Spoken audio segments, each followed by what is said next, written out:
In today's episode of our show, we have another 3 topics from the field of space exploration for you.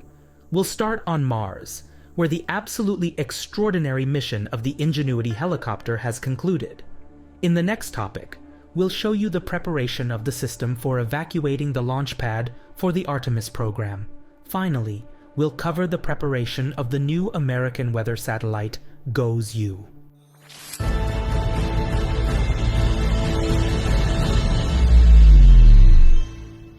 On January 18th, the Martian helicopter Ingenuity embarked on its 72nd flight. During this flight, it was supposed to assess the status of systems after the previous flight ended prematurely with an emergency landing. The 72nd flight proceeded smoothly, but there was a loss of communication before landing. Shortly after, the connection was re-established, and data transfer from the helicopter to Earth via the Perseverance rover could take place.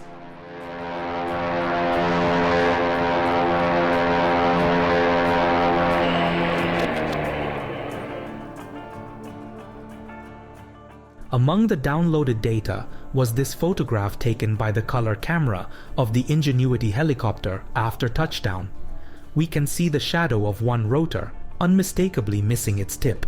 After a brief evaluation, experts announced that the helicopter is not capable of further flight.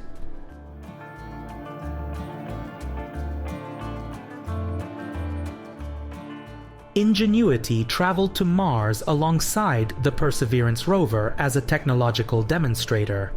Its task was to verify whether a helicopter can fly in the thin atmosphere of Mars. The original plans anticipated only 5 flights within 30 days, each lasting a maximum of 1.5 minutes.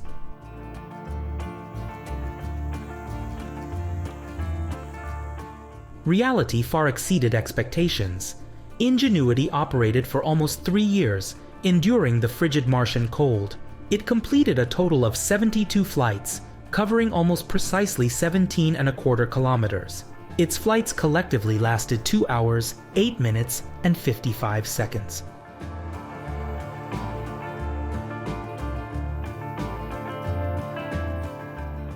The Ingenuity helicopter not only demonstrated the possibility of flying with rotorcraft on Mars, but also proved scientifically valuable. It collaborated with the Perseverance rover, serving as an advanced scout and showing ground teams where the rover was headed.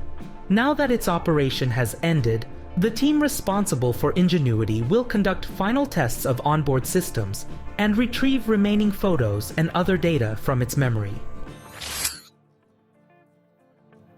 This is Launch Complex 39B at the Kennedy Space Center in Florida. From here, the SLS rocket will launch on Artemis missions to the Moon. In November 2022, one such rocket already launched from here. It was the unmanned test mission Artemis 1.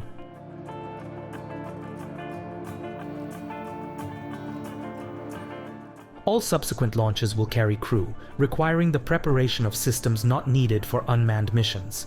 One such system is the emergency egress system for evacuating the crew from the service tower.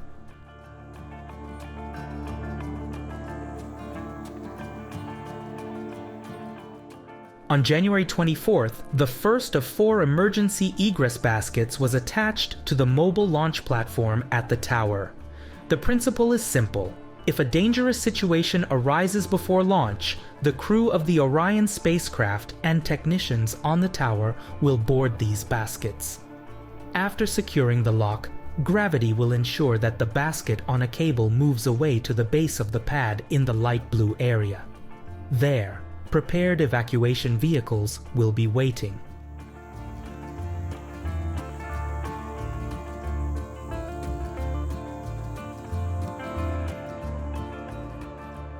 Once all baskets are in place, testing of the entire system will begin. Instead of people, water-filled containers will be used for safety reasons. The different levels of water filling will simulate baskets of varying weight. Tests will culminate in a complete evacuation rehearsal involving the crew. Astronauts must memorize the route to find their way, even in the dark or in a smoke-filled environment.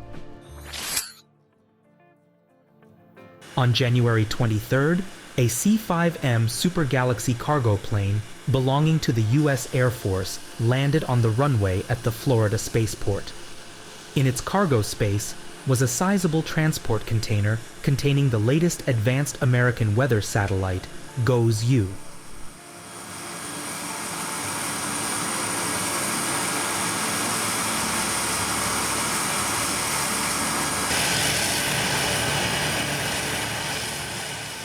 Unloading the transport container from the aircraft and transferring it to the trailer of a truck took several hours. In this case, the saying holds doubly true that there is no need to hurry.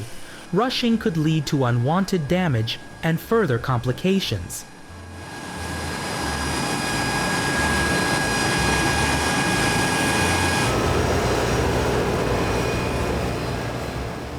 The container with satellite was transported by road to the nearby clean room of Astrotech. Here, the satellite awaits a detailed pre-launch check and tank filling.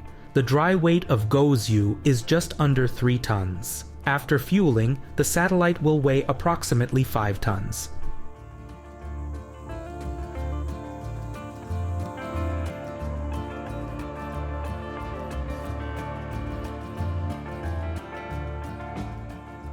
GOES-U was built by Lockheed Martin, and its launch will be handled by SpaceX's Falcon Heavy. The launch is currently planned for the April-May timeframe this year. The GOES-U satellite will settle into geostationary orbit, where it is expected to operate for 15 years.